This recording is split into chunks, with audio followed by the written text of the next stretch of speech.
Okay, so let's talk about something that's a total game changer. Whether you're hoping to start a family or you just want to get to know your body on a whole new level, understanding your cycle is everything. Today, we're going to break down ovulation, giving you a super clear, simple guide to figuring out your most fertile days and really tuning into your body's unique rhythm. So let's just dive right in. It really all boils down to this one big question, right? How in the world do you find that very specific, very important window of opportunity in your cycle? Knowing the answer to that puts you in the driver's seat, and that's exactly what we're going to figure out together. But before we can get to the how, we absolutely have to start with the what. Understanding the basic science behind ovulation is the first and honestly the most important step. So, what is actually going on inside your body every single month? To put it simply, ovulation is that one moment when one of your ovaries releases a single mature egg. And here's a pretty cool detail. Your ovaries usually take turns doing the work. So if your right ovary releases an egg this month, chances are the left one is up to bat next month.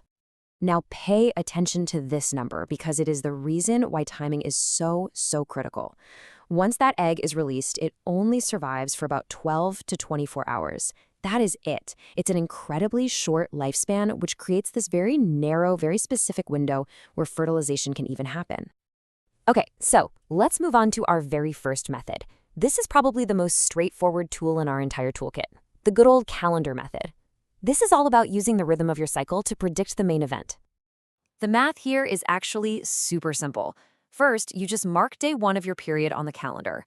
Then you count all the days until your next period starts. That whole span of time is your cycle length. So for a really typical 28-day cycle, you just divide that by 2, which puts your estimated ovulation right around day 14. See? Easy as that. And this is a really crucial point, it's all about predictability. The calendar method is a fantastic starting point, but its accuracy really depends on you having a consistent, regular cycle month after month. If your cycle length tends to vary, well, this method becomes a lot less reliable. All right, on to our second method. This one is less about math and way more about biology. This is all about learning to listen to your body and interpret the physical clues it sends out to let you know that ovulation is on its way. Believe it or not, your body gives you a whole checklist of potential signs around ovulation.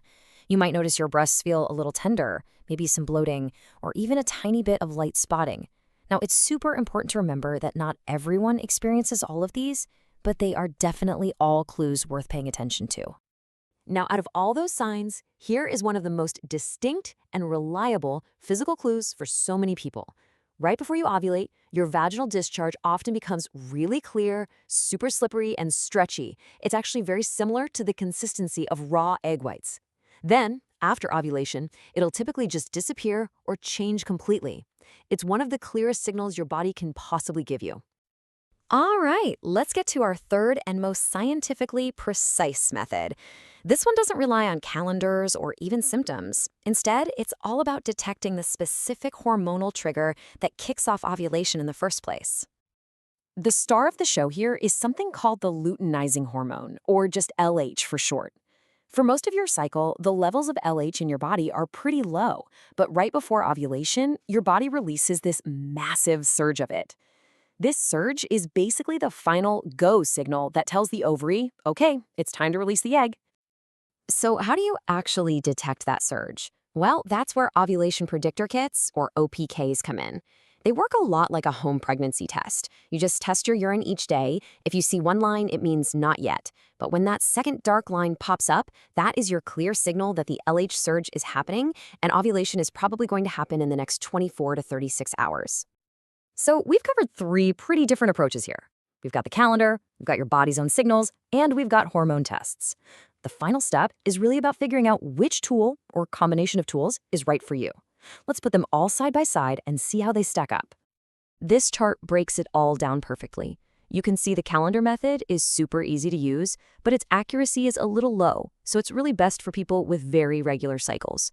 Tuning into your body's signals takes a bit more awareness, but it really helps you get in sync with your body.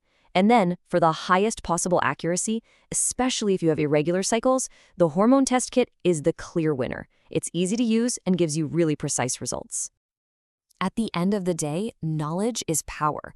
You now have a full toolkit to understand your body's unique cycle. And this isn't just about collecting data. It's really a journey of personal discovery and health awareness. So the real question is, what are you going to learn about your own rhythm?